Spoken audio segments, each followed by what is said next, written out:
আসসালামু আলাইকুম। নতুন একটা ভিডিওতে আপনাদের স্বাগতম। আশা করি সবাই ভালো আছেন। আলহামদুলিল্লাহ আপনাদের দোয়া এবং ভালোবাসা আমিও ভালো আছি। তো কিছুদিন আগে আমি আমার মুরগি, কবুতর এগুলোকে আমি অ্যান্টিবায়োটিক একটা ওষুধ খাওয়াইছিলাম। এই ওষুধ খাওয়ানোর পরে দেখা গেছে যে মুরগির শরীরে বা কবুতরের শরীরে একটা ঘাটতি হয়েছে। সেই ঘাটতিটা পূরণ করার জন্য আমি আজকে তাদের জিঙ্ক ফাইল খাওয়াবো, জিঙ্ক বি ফাইলটা খাওয়াবো। তো এর জন্য আমি প্রথমে 1 লিটার পরিমাণ পানি নিয়েছি। এগুলো আমি প্রথমে 1 লিটার পানিতে আপনি চাইলে 2 মুখা পরিমাণে মিক্সার করে নিতে পারেন। এটা যেহেতু জিঙ্ক ভিটামিন জাতীয়, ক্যালসিয়াম জাতীয়, তো এটা বেশি খাওয়ালে কোনো সমস্যা হবে না। তা না অন্য কোনো ওষুধ বেশি খাওয়ালে সেটার ক্ষেত্রে সমস্যা, পার্শ্ব প্রতিক্রিয়া হতে পারে। এই ওষুধটা এত পরিমাণে গাঢ় যে সহজে পানির সাথে মিশতে চায় না। এজন্য ভালোভাবে পানির সাথে মিশিয়ে নিতে হবে, যাতে ভালোভাবে সুন্দরভাবে মিক্সার হয়। এদিকটা খেয়াল রাখতে হবে। তারপরে পরিমাণ মতো আপনার যতগুলা হাঁস মুরগি আছে এবং পরিমাণ মতো সবসময় পরিমাণ মতো পানি দিয়ে দিবেন, যাতে বেশি। আর এই পানিটা অবশ্যই 2 থেকে 3 ঘন্টা রাখবেন। সর্বোচ্চ 2 ঘন্টা রাখলে বেটার, 3 ঘন্টা ওটা ধরেন বাড়তি হয়ে যায়, 2 ঘন্টা রাখলে বেটার। তো আমি কিছু আমার টাইগার মুরগির জন্য নেব, কিছু খাওয়াবো হচ্ছে আমার বাজিগার পাখিগুলোকে এবং কিছু হচ্ছে আমার যে কোয়েল পাখিগুলো সেগুলোকে। আমার কোয়েল পাখিগুলো আলহামদুলিল্লাহ অনেক দিন হলো এই ডিম দিতেছে, তো তাদের শরীরে একটু ঘাটতি হয়েছে ভিটামিনের।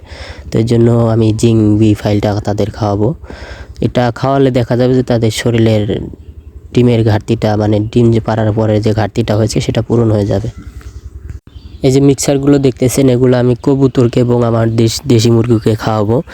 আমি সবসময় চেষ্টা করি তাদের আমি ভালো মানের খাবারটা দেওয়ার জন্য। আর মিক্সারটা খাওয়ালে দেখা যায় যে মুরগির বাচ্চা থাকলে বাচ্চার দ্রুত গ্রোথ আসে এবং বাচ্চা সুস্থ থাকে। কারণ হচ্ছে মিক্সারে সকল ধরনের খাবার থাকে, ডাউল, ভুট্টা ভাঙা, গম, ধান, বিভিন্ন ধরনের খাবার থাকে। এগুলো প্রোটিন জাতীয় খাবার। এই খাবারগুলো খাওয়ালে মুরগি সুস্থ থাকবে। তো এই মিক্সারে আমি 1 মুঠা পরিমাণ নিয়ে নেব এবং এটা সুন্দরভাবে মিক্স করে নেব, যাতে যেহেতু এটা খুব ঘন, এই ওষুধটা এত পরিমাণে ঘন, এটা সুন্দরভাবে মিক্স করে নিতে হবে।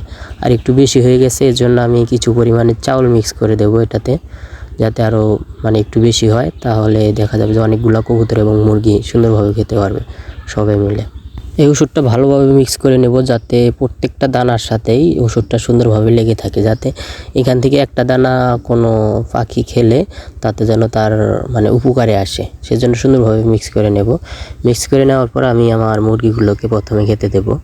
দেখেন সুন্দরভাবে মিক্স হয়ে গেছে। তো এখন আমি আমার মুরগিগুলোকে খেতে দেব।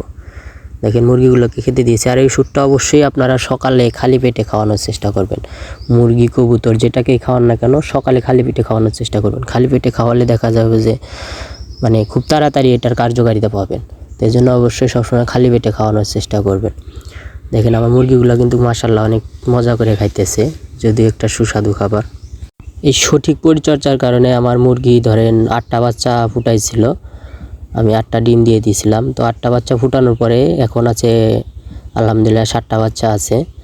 আর হচ্ছে একটা বাচ্চা হচ্ছে শিয়ালে নিয়ে গেছে। আমাদের এদিকে প্রচুর পরিমাণে শিয়ালের উপদ্রব, তো একটা বাচ্চা শিয়ালে নিয়ে গেছে। আর আলহামদুলিল্লাহ 7টা বাচ্চা আছে।